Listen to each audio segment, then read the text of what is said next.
పఠింప శ్రేష్ఠ గ్రంథము బైబిల్, పఠింప శ్రేష్ఠ గ్రంథము బైబిల్.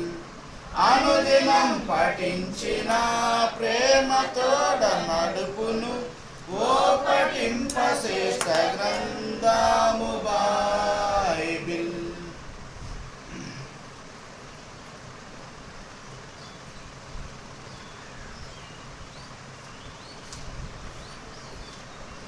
ద్వితీయోపదేశకాండము మన ఎదుకొచ్చబడిన దేవుని యొక్క బలలో చేయటానికి ముందుగా ద్వితీయోపదేశకాండము 11వ అధ్యాయము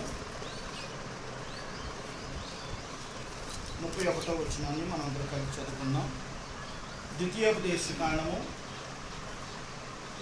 11వ అధ్యాయము 31వ వచనం చదువుదాం. మీరు చేరి మీ దేవుడైన యెహోవా మీకు ఇచ్చుచున్న దేశమును స్వాధీనపరచుకున్నటకు ఈ యొర్దానును దాటబోచున్నారు. మీరు దాన్ని స్వాధీనపరచుకుని దానిలో నివసించెదరు. చాలండి, చిన్న ప్రార్థన చేసుకుందాం. ద్వితీయోపదేశకాండము 11వ అధ్యాయము 31వ వచనాన్ని మనము ఒకసారి చదువుకున్నట్లయితే ఇక్కడ ఒక ప్రాముఖ్యమైన విషయము దాగి ఉన్నది. మీరు చేరి మీ దేవుడైన యెహోవా మీకు ఇచ్చుచున్న దేశమును స్వాధీనపరచుకున్నటకు ఈ యొర్దానును దాటబోచున్నారు. మీరు దాన్ని స్వాధీనపరచుకొని దానిలో నివసించెదరు. ఇశ్రాయేలు కాలబలం ఐగుప్తులో ఉన్నప్పుడు దేవాది దేవుడు యెహోవా దేవుడు వారి మొర విని వారి కొరకు మోషేని ఏర్పాటు చేస్తూ వచ్చాడు. మోషే ఏర్పాటు చేసి వచ్చిన తర్వాత అక్కడ వాళ్ళకి ఆ రాజు హృదయం కఠినపరచబడిన తర్వాత అతను ఆ ఇశ్రాయేలు జనాంగాన్ని పోనీయకపోతే 10 తెగుళ్ళు వారి మీదకి రప్పించి వారిని ఆ యొక్క ఐగుప్తు నుండి బయటికి కానాను దేశానికి తీసుకురావడానికి బయటకు తీసుకొచ్చారు. తీసుకొచ్చిన తర్వాత వాడు వస్తున్న సమయంలో ఏముంది, ఎర్ర సముద్రం ఉంది. ఆ ఎర్ర సముద్రం దగ్గర మోషే ప్రార్థన చేశాడు. అది 2 పాయలుగా చీలిపోయింది. ఇంకా అడవిలో మొత్తం కూడా తిరుగుతూ లాస్ట్ ప్రాంతానికి వచ్చారు. ఇంకా ఈ యోర్దాను నది దాటితే కానాను దేశానికి వెళ్ళటమే. యోర్దాను నది దాటితే కానానికి వెళ్ళటమే. యోర్దాను ఎలాంటి యోర్దాను నది అంటే అది పంటలు పండటానికి ఎంతో సమృద్ధైన నది. అది అక్కడ జీవజాలాలు ఓట్లు ఉట్టుపడుతుంటాయి. అది పైనుండి గట్ల మీద నుండి నీరు ఇలా పొరులు పారుతుంటాయి. అంత సమృద్ధైన నీరు. మరి ఆ నదిని దాటి అవతలకి వెళ్ళాలి. ప్రియమైన దేవుని బిడ్డలారా, ఈ రోజున మనం ధ్యానం చేసుకునే అంశభాగం ఏమనగా యోర్దానును దాటుదాం అనే అంశభాగాన్ని మనం ఈరోజు ధ్యానం చేసుకుంటూ వద్దాం. ఈ యోర్దాను దాటడం అంటే ఎంత ప్రాముఖ్యమైనదో మరి మనకు ముందుగా మన వాక్యంలో ధ్యానం చేసుకుందాం. మనము ఈ యోర్దాను దాటితే, ఇశ్రాయేలు యోర్దాను దాటితే అంటే కానాను దేశంలోకి వెళ్ళటమే. అంటే మనము కూడా ఈ యొక్క గట్టు ఎక్కితే పర్లోక రాజ్యానికి వెళతాము అన్నట్లుగా ఇశ్రాయేలు జనాంగానికి యోర్దాను నది ఒకటి అడ్డుగా ఉంది. ప్రియమైన దేవుని బిడ్డలారా, ఈ యోర్దాను నది దాటాలంటే 4 లక్షణాలు వాళ్ళలో ఉండాలి. అప్పుడే యోర్దాను దాటగలరు. ఆ 4 లక్షణాలు లేకపోతే ఆ యోర్దాను దాటలేము. దేవుడు మోషే తర్వాత ఎవరిని ఏర్పాటు చేసుకున్నాడు? యెహోషువని ఏర్పాటు చేసుకున్నాడు. యెహోషువ నాయకత్వం వహించాడు. వాళ్ళందరూ నడిపిస్తూ వస్తున్నాడు. అయితే యెహోషువ అంటున్నాడు కదా, మరి యోర్దాను దాటాలంటే మీరు 4 లక్షణాలు, 4 ఒక అనుభవాలు మీరు చేసి ఉండాలి, చెయ్యాలి, అలా ఉండాలి, క్రియారూపంగా చూపించాలి. అప్పుడే దేవుడు ఆ కార్యాన్ని జరిగిస్తాడు. ఏమేం చేయాలి, ఏం చేస్తే యోర్దాను నదిని దాటుతాం అనే ప్రాముఖ్యమైన విషయాలు, తర్వాత యోర్దాను నదిలో ఉన్న గొప్పతనాన్ని కూడా మనం షార్ట్కట్లో కొన్ని భాగాలుగా మనం గమనించుతూ వద్దాం. చూసినట్లయితే మొట్టమొదటగా యెహోషువ గ్రంథము 3వ అధ్యాయము, యెహోషువ గ్రంథము 3వ అధ్యాయము చూడండి. యెహోషువ 3వ అధ్యాయము 1వ వచనం చదవండి. అక్కడ చదవండి.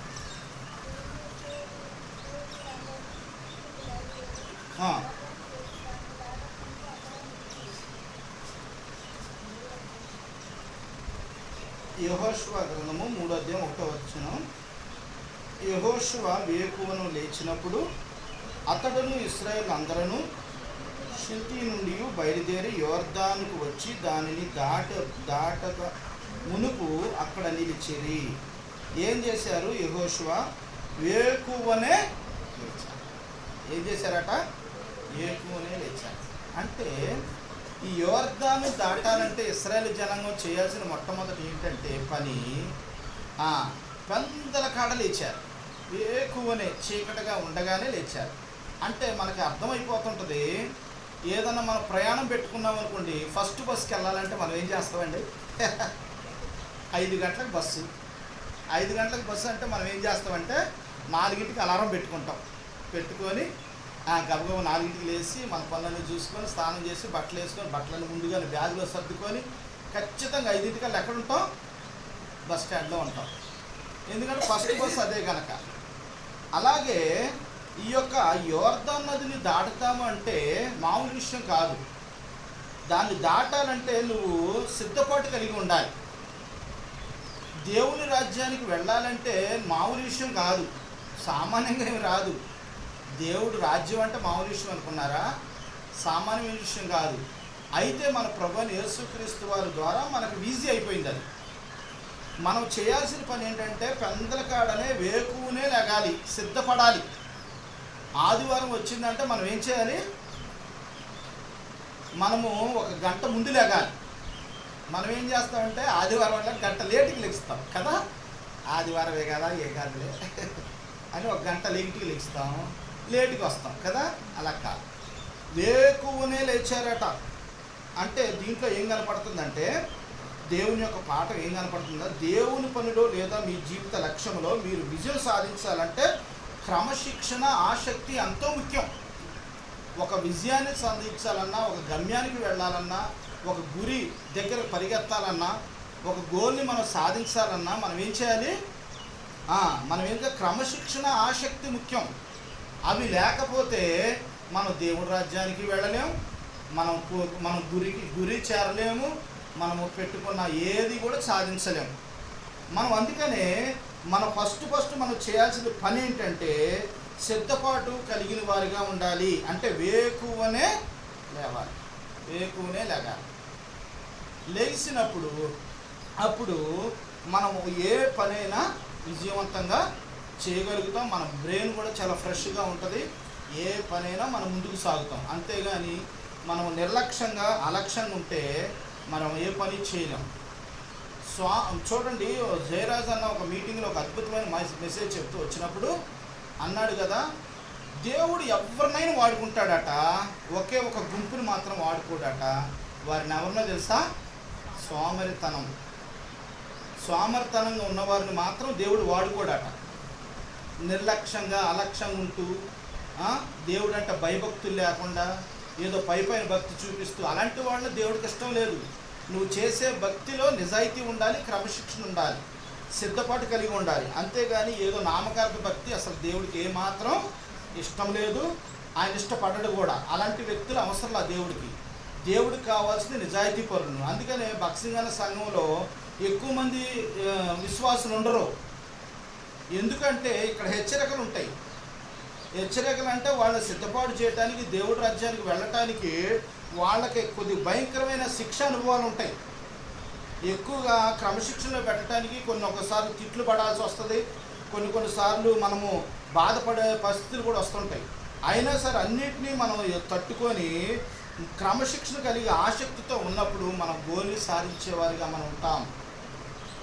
ఇప్పుడు పిల్లలు ప్రయోజకులు అవ్వాలంటే సారు చేతిలో దెబ్బ తినాలి, సారు చెప్పిన మాట వినాలి, సార్ చెప్పినట్టు చదివితే వాళ్ళు ఉన్నతమైన స్థాయికి వెళ్తారు. అంతేగాని మనకు తెలుసు అనుకుంటే ఇంకెక్కడికే వెళ్ళలేదు. ప్రియమైన దేవుని బిడ్డలారా, యోర్దాను నదిని దాటాలంటే వేకువనే, ఇది బాగా గుర్తుపెట్టుకోండి. మరి నీవు నేను ఎప్పుడు లెగుతున్నావు? నేనైనా మీరైనా మీరు చాలా మంచివాడు, మీరు తొందరగా లెగుతారు. నేనే కొద్దిగా లేట్గా లెగుతుంటారు, కానీ మీరు చాలా మంచివాడు. మిమ్మల్ని నేనేం అనట్లేదు. ఎందుకంటే ప్రియమైన దేవుని బిడ్డలారా, ఆదివారం వచ్చిన మన దేవుడి పనిలోనైనా మనం ఏం చేయాలంటే, ఇక్కడ యెహోషువ చెప్తున్నాడు కదా, మనం యోర్దాను నదిని దాటాలి. మీరేం చేయాలంటే వేకువనే లెగిసి సిద్ధపడండి అని వాళ్ళకి దేవుని యొక్క మెసేజ్ ఇస్తూ వచ్చాడు. అందుకని వాళ్ళు ఏం చేశారంటే వేకువనే లేచారు, అందరూ కూడా సిద్ధపడి ఆ యొక్క యోర్దాను నది దగ్గరకే వెళ్ళటానికి స్టార్ట్ అయ్యారు. రెండవది ఏంటంటే చూద్దాం, యెహోషువ గ్రంథము 3వ అధ్యాయము 3వ వచనం.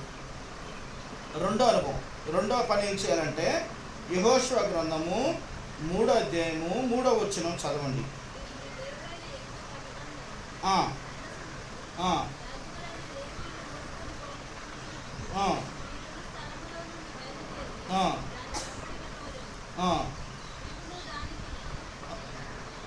ఇక్కడ చూసినట్లు చాలు నాన్న. ఇక్కడ 3వ వచనంలో చూస్తే, మీరు మీ దేవుడైన యెహోవా నిబంధన మందసమును యాజకులైన లేవీలను మోసుకొని పోవుట చూచినప్పుడు మీరున్న స్థలములో నుండి బయలుదేరి దాని వెంబడి వెళ్ళవలెను. అంటే దీని దృష్టి ఏంటంటే మందసం వైపే నీ దృష్టి ఉంచాలి. నీ దృష్టి మందసం వైపు ఉంచాలి. మందసము దేవుని యొక్క మందిరానికి, దేవుని యొక్క సాక్ష్యంగా ఉంటుంది. ప్రియమైన దేవుని బిడ్డలారా, నీ లక్ష్యం ఎలా ఉంచాలంటే మందసం వైపే నీ దృష్టి ఉంచాలి. యాజకులు ముందుగా వెళతారు, తర్వాత పెద్దలు వెళతారు, తర్వాత మీరేం చేయాలంటే దాన్ని వెంబడిస్తూ దేన్ని చూస్తూ వెళ్ళాలి? మందసాన్ని చూస్తూ వెళ్ళాలి. అప్పుడే మనం ఏం చేస్తామంటే ఆ యొక్క లక్ష్యాన్ని చేరుకోగలం. ప్రియమైన దేవుని బిడ్డలారా, మీరు దాన్ని చూచినప్పుడు దాని వెంట వెళ్ళవలెను. మందస్సము దేవుని సన్నిధికి గుర్తుగా కనపడుతుంది. ఉదాహరణ, మనకు ఒక పాఠం నేర్చుకున్నట్లయితే, మరి పేతురు గారిని మనం చూసినట్లయితే, పేతురు గారు ఏం చేస్తారు? సముద్రం మీద పడవలో వెళ్తున్నప్పుడు యేసు ప్రభు వారు మధ్యరాత్రి వేళ నడుచుకుంటూ వచ్చినప్పుడు సముద్రంలో ఆయన చూసి ఏం చేశాడు? ప్రభువా, నువ్వే దేవుడివైతే నన్ను కూడా నడిపించు ప్రభువా నీళ్ళ మీద అన్నాడా? అన్న తర్వాత, రా పేతురు, నేను కూడా ఉన్నాను రా, నువ్వు నీళ్ళ మీద నడువు అంటే నడిచాడు. ఎప్పుడు? ఎవరి వైపు చూసినప్పుడు నడిచాడు? యేసు ప్రభు వారిని చూసినంతసేపు నడిచాడు. యేసు ప్రభు వారిని చూడకుండా అటు ఇటు దిక్కులు చూశాడు కదా, సముద్రం అలల వైపు, ఇటు గాలి వైపు, ఇటు వైపు చూశాడు. ఏం చేశాడు? అప్పుడు మునిగిపోసాగాడు. అలాగే ఇశ్రాయేలుని కూడా ఒక కట్టడ పెట్టాడు యెహోషువ. ఏం పెట్టాడంటే, యాజకులు ముందుగా దేవుని మందసాన్ని మోసుకొని వెళతారు, మీరు ఆయన్ని అనుసరించి ఆ యాజకులు వెనక మీ దృష్టి మందసం వైపే ఉంటూ చూసుకుంటూ నడవాలి. అంటే మన లక్ష్యం వైపే మనం గురి పెట్టాలి. అంటే మందసం వైపే నీ దృష్టి ఉంచాలి. అంటే దేవుని మందిరం వైపే నీ దృష్టి ఉంచాలి. దేవుడి మీదే నీ దృష్టి ఉంచాలి. యేసు వైపే నీ దృష్టి ఉంచాలి. అంతేగాని లోకం వైపు, లోకనాథుల వైపు, వాటి వైపు మనం ఎప్పుడు దృష్టి ఉంచినా మనం నష్టపోతూనే ఉంటాం. అందుకనే మన చూపు మనుషుల మీదో లేక లోక పరిస్థితుల మీదో కాదు, కానీ యేసు వైపు మాత్రమే మనం చూడాలి. అప్పుడే మనం విజయాన్ని సాధిస్తాం. ప్రియమైన దేవుని బిడ్డలారా, యోర్దాను నది దాటడం అంటే మామూలు విషయం కాదు. అది గొప్ప యోర్దాను నది. దానికి ప్రాముఖ్యతలో మీకు తర్వాత చెప్తాను, ఎంత గొప్పదో మీకు తర్వాత చెప్తాను. తర్వాత ఇప్పుడు వీళ్ళు రెండు పనులు చేయాలి. ఏం పనులు చేయాలి? ఫస్ట్ పని ఏం చేయాలి? వీళ్ళు ఉదయమునే వేకువనే లెగాలి. రెండోది ఏం చేశారు? మందసం వైపే నీ కన్ను దృష్టి ఉంచాలి, అంటే లక్ష్యం ఉంచాలి. మూడోది చూద్దాం. యెహోషువ గ్రంథం 3వ అధ్యాయం 5వ వచనం. యెహోషువ గ్రంథం 3వ అధ్యాయం 5వ వచనం.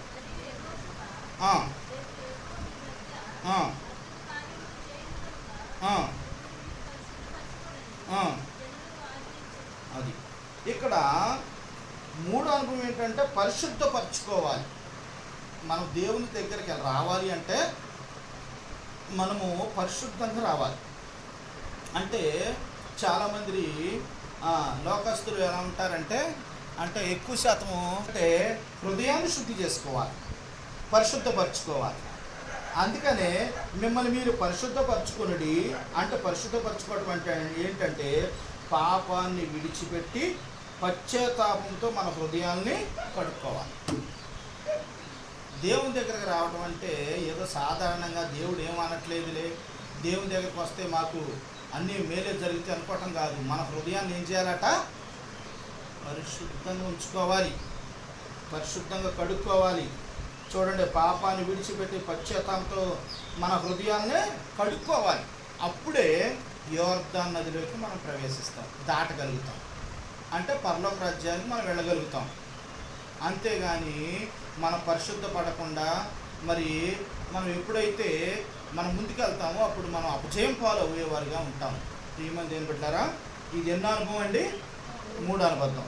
1 వేకునే లెగాలి, 2 మందసం వైపే నీ కన్ను దృష్టి ఉంచాలి, 3 పరిశుద్ధపరచుకోవాలి. అంటే పరిశుద్ధపరచుకోవాలంటే అర్హత పొందాలి. నువ్వు 10th చదవాలంటే 1, 2, 3, 4, 5, 9 దాకా చదివితేనే 10th. అంతేగాని 10th డైరెక్ట్గా అంటే నేను ఎవరు జాయిన్ చేసుకోరు. అర్హత అంటారు దాన్ని. అంటే నువ్వు పాపాలు ఒప్పుకోవాలి, రక్షణ పొందాలి, బాప్తిసం తీసుకోవాలి, దేవుని బలలో చేయి వేయాలి. ఇవన్నీ ఒక క్రమశిక్షణతో కూడిన కట్టుబాట్లు ఉంటాయి. అంతేగాని దేవుని మందిరానికి వచ్చి అయ్యా ఏసయ్యా నువ్వు గొప్ప దేవుడివి, నువ్వు అన్నీ ఇస్తావంటే ఏసయ్య అంటే ఇవ్వడం. అది మాట మాత్రమే ఉంటుంది. ప్రభువా ప్రభువా అని పిలిచి ప్రతివాడు పరలోక రాజ్యానికి. అర్థమైందండి? అందుకనే మనం 3వ పని ఏం చేయాలట? పరిశుద్ధపరచుకోవాలి. అంటే అర్హత సంపాదించుకోవాలి. పరిశుద్ధంగా ఉండి దేవుని సన్నిధికి వచ్చినప్పుడు దేవుడు మన జీవితాలు అద్భుతాలు జరిగిస్తాడు. తర్వాత 4వ అనుభవం చూద్దాం. 4వది ఏం చేయాలంటే మనం 4వది ఏం చేయాలి? యెహోషువ గ్రంథము 3వ అధ్యాయము 13, 14 వచనాలు చదవండి.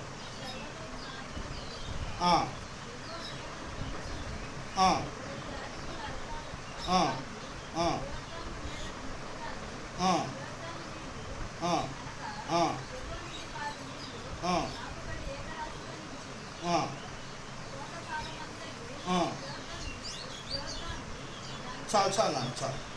ఇక్కడ ఒక పని చేయాలి. ఏం చేయాలట? ఫస్ట్ మనం ఏం చేయాలంటే ముందు అడుగు వేయాలి. అంటే ఇక్కడ మీకు చదువుతాను చూడండి వివరంగా.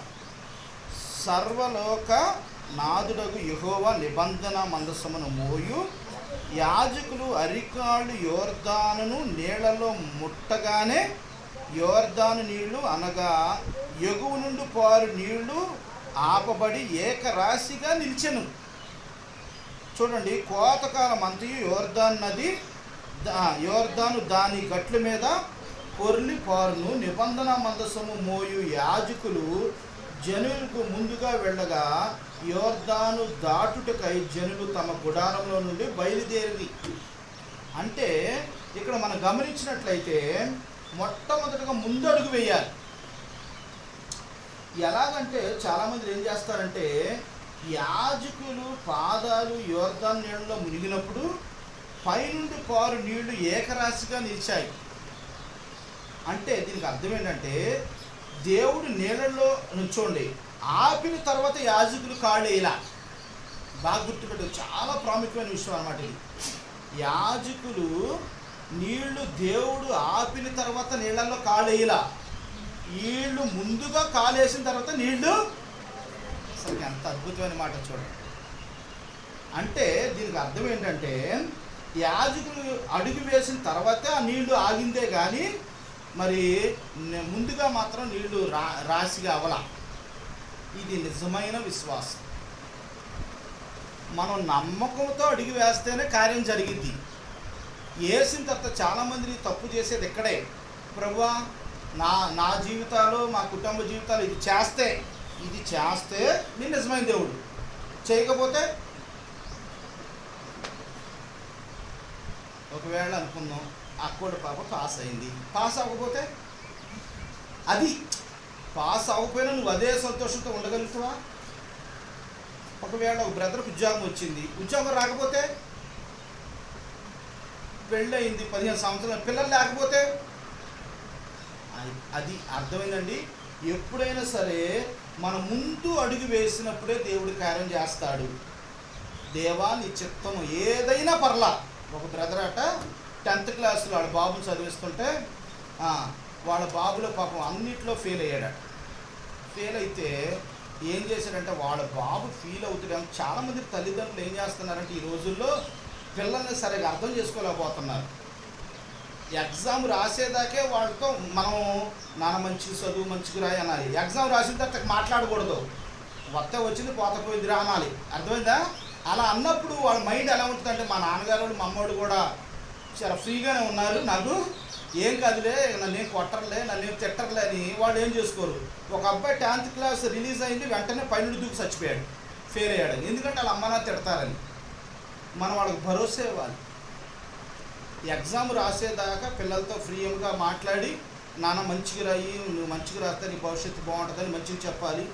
రాసిన తర్వాత నాన్న దేవుడు చిత్తం, దేవుడు నేను పాస్ చేశాడు, ఒకవేళ రాకపోతే ఇంకో సమయం మనకు ఇస్తాడు దేవుడు, నువ్వు కంగారు పడకూడదని వాళ్ళకి ధైర్యం చెప్పగలగాలి.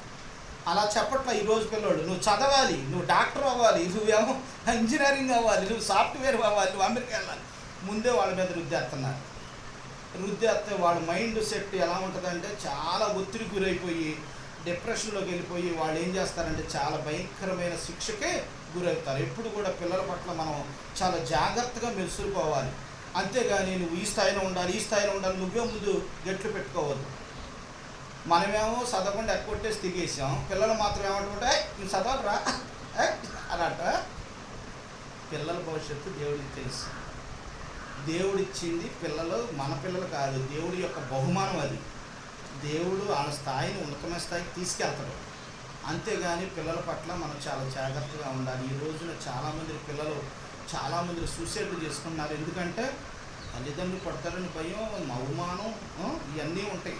అందుకని వాటికి ముందుగానే మన ధైర్యం చెప్పేవారిగా మనం ఉండాలి. ఇది కాకపోతే ఇంకోటి, అది కాకపోతే ఇంకోటి అన్నట్లుగా ఉండాలి. ప్రియమైన దేవుని బిడ్డలారా, ఇక్కడ మనం ఏం చేయాలంటే ముందు అడుగు వేయాలట. ముందు అడుగు వేసినప్పుడు దేవుడు కార్యం చేస్తాడు. నిజమైన విశ్వాసం అంటే అది. మొన్న మా బాబుకి ఇంటర్న్షిప్ అంటారు. ఇంటర్న్షిప్ అంటే ఏంటంటే బాబు 3 సంవత్సరాలు చదివిన తర్వాత 4వ సంవత్సరంలో హాస్పిటల్ డ్యూటీ చేయాలి. హాస్పిటల్ డ్యూటీ అంటే కంటి డాక్టర్గా చదువుతున్న కనుక ఇంకొక సంవత్సరం అంతా కంటి డాక్టర్గా ట్రైనింగ్ అవ్వాలి. హాస్పిటల్లో ట్రైనింగ్ అవ్వడానికి మా బాబుకి ఒక డాక్టర్ అమ్మగారు ఆహ్వానించారు. 3-4 హాస్పిటల్ ఆహ్వానించింది. వెళ్ళిన తర్వాత పీజీ అంటే ఏంటి, మగవాళ్ళ పిల్లల హాస్టల్, ఆడపిల్లల హాస్టల్, మగపిల్లల హాస్టల్. దాంట్లో ఇప్పుడు ఇంగ్లీష్లో పీజీలు అంటున్నారు. పీజీలో రూమ్స్ లేవు. నేను జ్యోతి బాబు ఏమో విజయవాడ వెళ్ళాడు రూమ్స్ కోసం, ఎదుగుతున్నాడు. వాళ్ళ ఫ్రెండ్స్ వాళ్ళందరూ ఎక్కడ దొరకట్లా.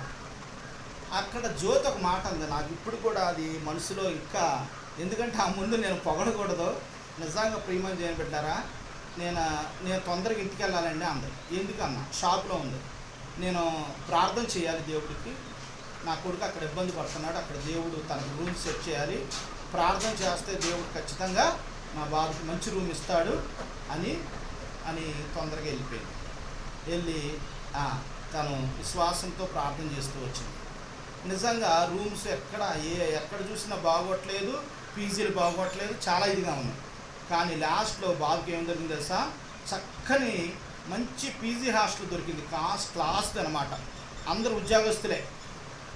దాంట్లో దొరికింది. ఏంటంటే అంత ఏసీ, అంత భోజనం కానీ అన్నీ చాలా అఫీషియల్గా ఉంటుంది అనమాట. చాలా రూమ్ చాలా క్లాస్గా ఉంటుంది, మంచి అవన్నీ. ప్రియమైన దేవుని బిడ్డలారా, అప్పుడు నేను దేవుని స్తుతిస్తూ వచ్చా.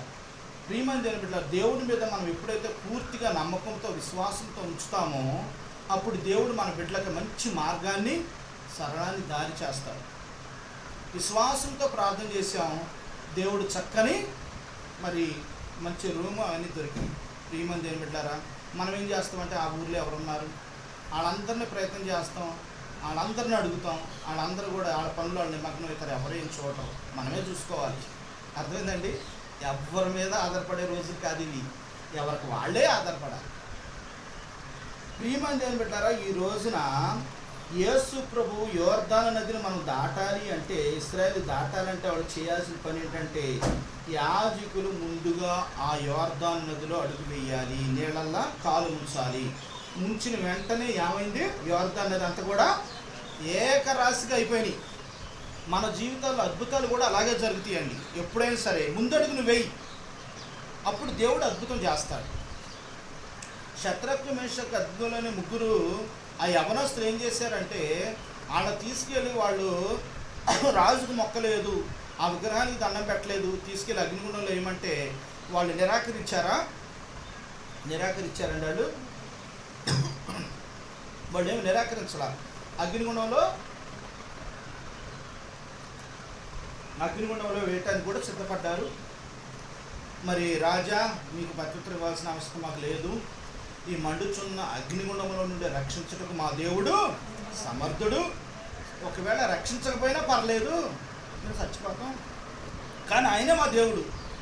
ఆ మాట అనేవాళ్ళు ఈ రోజులు ఎవరు లేదు. దేవుడా నాకు అది ఇస్తావా, నేను వస్తా, అది చేస్తావా, నేను వస్తా. ఇదే దేవుడి మీద విశ్వాసం.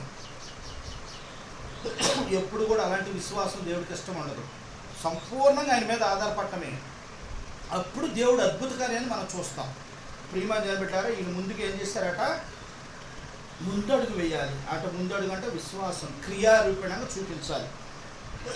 అప్పుడు మనకి దేవుడు ఆ నీళ్ళని ఏం చేశాడట, ఏకరాశిగా ఆపేశాడు.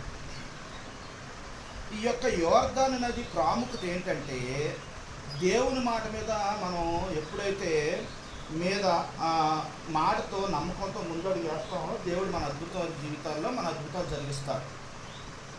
ఈ యోర్దాను నది దాటి వెళితే దానికి అర్థం ఏంటంటే, పరలోక రాజ్యానికి వెళ్ళడానికి బాప్తిసం తీసుకోవాలిగా. ఈ యోర్దాను నదిలో ఉన్న ప్రాముఖ్యత ఏంటో చెప్పానా, ఒకటి చూడండి త్వరగా మనం. యెహోషువ గ్రంథము త్వరగా చూద్దాం. 3:17 చదవండి. మనకి ఇంకా 10 నిమిషాలు ఉంది, కొద్దిగా టైమే. 17.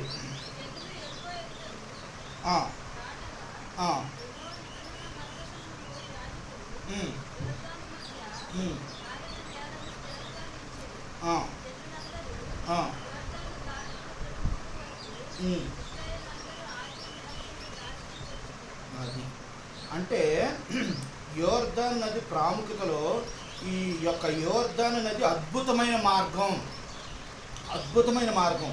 ఎందుకు అద్భుతమైన మార్గం ఏంటంటే, ఇశ్రాయేలు వాగ్దాన దేశంలోకి ప్రవేశించినప్పుడు యోర్దాను నది దాటడం ఒక గొప్ప అద్భుతం.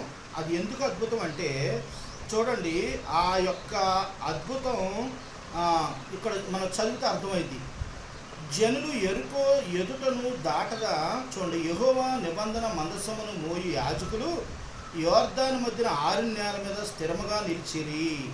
జనులందరూ యోర్దానును దాటుట తుదమట్టు వరకు ఇశ్రాయేలు అందరూ 6 నేల మీద, ఎలాంటిదంట, 6 నేల మీద, ఏకరాశిగా 6 నేల మీద నడుస్తూ వెళ్ళారు. రెండో ప్రాముఖ్యత ఏంటంటే, 2 రాజులు 5:15. 2 రాజుల గ్రంథము 5:15 అధ్యాయం చూద్దాం. ఈ యొక్క దేవుడు ఈ యొక్క యోర్దాను నదిని ప్రాముఖ్యతను మనం గమనించినట్లయితే 2 రాజులు 5:14 చూద్దాం.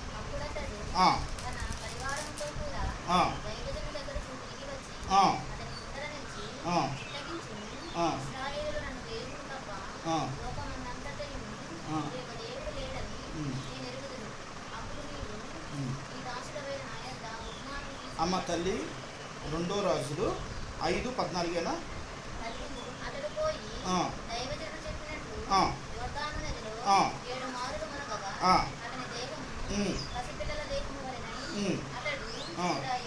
ఎక్కడండి, ఏ నదిలో దిగాడైనా అది అర్థమైందండి.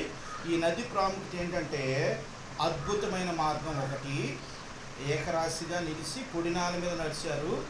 రెండోది, కుష్టి వ్యాధి నుండి స్వస్థత పొందాడు. అద్భుతాలు జరిగినాయి ఆ నదిలోకి దిగితే. అంటే ప్రియమైన దేవుని బిడ్డలారా, ఈ యోర్దాను నది యొక్క ప్రాముఖ్యత ఏంటంటే, కుష్టి వ్యాధి నుండి స్వస్థత పొందుతూ వచ్చాడు యోర్దాను నదిలో. తర్వాత ఇంకొక అనుభవం చూద్దాం. యేసు ప్రభు కాలంలో మత్తయి రాసిన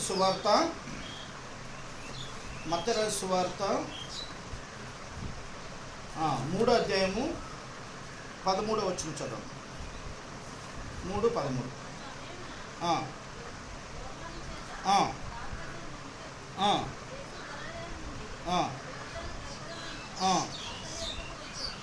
చాలమ్మా. ఆ సమయంలో యోహాను చేత బాప్తిసం పొందుటకు యేసు గలిలయ నుండి యోర్దాను దగ్గరకు నున్న అతని యొద్దకు వచ్చింది. యేసు ప్రభువారు ఎక్కడ బాప్తిసం తీసుకున్నారు? అది గుర్తుపెట్టుకోండి. తర్వాత మార్కు రాసిన సువార్త 1వ అధ్యాయము 5వ వచనం చదవండి.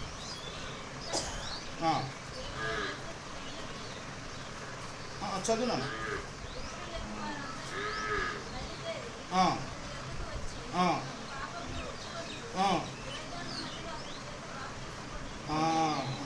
తర్వాత మూడో అనుభవం ఏంటంటే బాప్తిసం ఇచ్చి యోహాను కూడా పరిచర్య ఎక్కడ జరిగిస్తూ వచ్చాడు?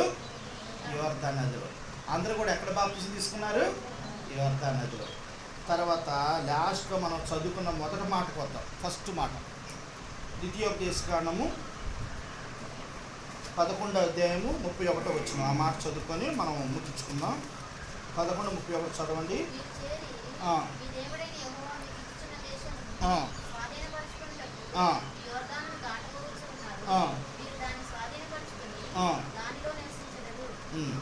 చాలు. ఇక్కడ చూసినట్లయితే 4వ అనుభవం ఏంటంటే దేవుని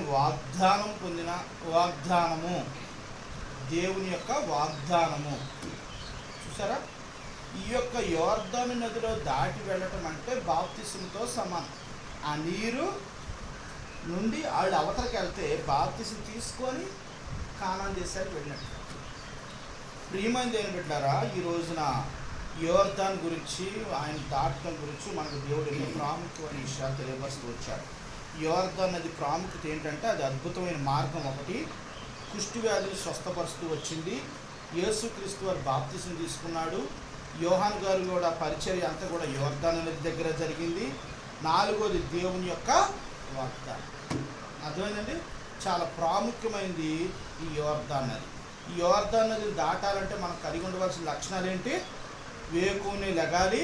రెండోది, మందసం వైపే, దేవుని వైపే నీ దృష్టి ఉంచాలి, నీ లక్ష్యం ఉంచాలి. మూడోది, పరిశుద్ధపరచుకోవాలి. అంటే పరిశుద్ధత అంటే అర్హత కలిగి ఉండాలి. 4వది, ముందు అడుగు వేయాలి. అంటే ముందు అడుగు అంటే విశ్వాసం, క్రియారూపణంగా చూపించాలి. విశ్వాసం అంటే క్రియారూపణంగా చూపించాలి. మాటలు చెప్పడం కాదు. మాటలు చెప్తే అందరూ చెప్తాం. ఒక అమెరికా నుండి ఒక సిస్టర్ గారు వచ్చారు. ఒక మీటింగ్కి నన్ను ఆహ్వానిస్తే నా బ్రదరు నేను వెళ్తే ఆ అక్క అన్నారు, చాలామంది విశ్వాసులు ఎలా ఉన్నారు అక్క చెప్తూ, ఆ యొక్క సిస్టర్ గారు చెప్తూ వచ్చారు. అమెరికా నుండి వచ్చారు. చాలామంది యేసు ప్రభు వారి యొక్క పడవ ఎక్కకుండా, అది యేసు ప్రభు వారి పడవ, అదే యేసు ప్రభు పడవ, నాకు తెలుసు అంటున్నారట, కానీ ఆ పడవ ఎక్కట్లేదా? సేమ్ సిచ్యువేషన్ సాతాను కూడా అంతేనట. సాతాను కూడా యేసు ప్రభు వారి యొక్క పడవ తెలుసు. ఎవరైతే ఆ పడవలోకి ఎక్కుతారో వాళ్ళే దేవుని యొక్క రాజ్యానికి వారసులు. లేకుంటే సాతాన్లాగా నువ్వు కూడా అదిగో యేసు ప్రభు వారు, ఆయన గొప్ప దేవుడు, మహింగల దేవుడు, అన్నీ చేస్తాడు అంటావు, కానీ దేవుళ్ళలోకి రావు, దేవుళ్ళో ఉండవు, నిలవు. అలాగే సాతాను కూడా నీకంటే ఎక్కువ భయపడుతుంది దేవుడికి. మరి దేవుడి రాజ్యానికి వెళ్తుందా? నరకానికి వెళ్తుంది. ప్రియమైన దేవుని బిడ్డారా, నువ్వు నేను అలా ఉండకూడదు. దేవుళ్ళో నిజాయితీగా ఉందాం, నిష్టగా ఉందాం. ఉన్న కొన్ని రోజులైనా శ్రమలు అనుభవించినా ప్రభువులో ఖచ్చితంగా ఉందాం. దేవుని యొక్క రాజ్యానికి వారసులు అవుదాం. యోర్దాను నది ఇశ్రాయేలు ఎలా దాటి కానాను దేశంలో ప్రవేశించారో మనం కూడా ఇన్ని శ్రమలు వచ్చినా, ఎన్ని కష్టాలు వచ్చినా దాటుకుంటూ వెళ్ళి మనం ఏం చేయాలి? దేవుని యొక్క రాజ్యానికి వారసులు అవ్వాలి. మరి ఇలాగ నీవు నేను ఉందామా? పరీక్షించుకుందామా? మనందరం కూడా ఈ వాక్యాన్ని ప్రకారంగా మనం నడిచి దేవుడి రాజ్యానికి వారసులు అవుదాం. దేవుడి చిన్న వాక్యము దేవుడు దీవించునుగాక. Praise the Lord. అందరూ మోకరించండి.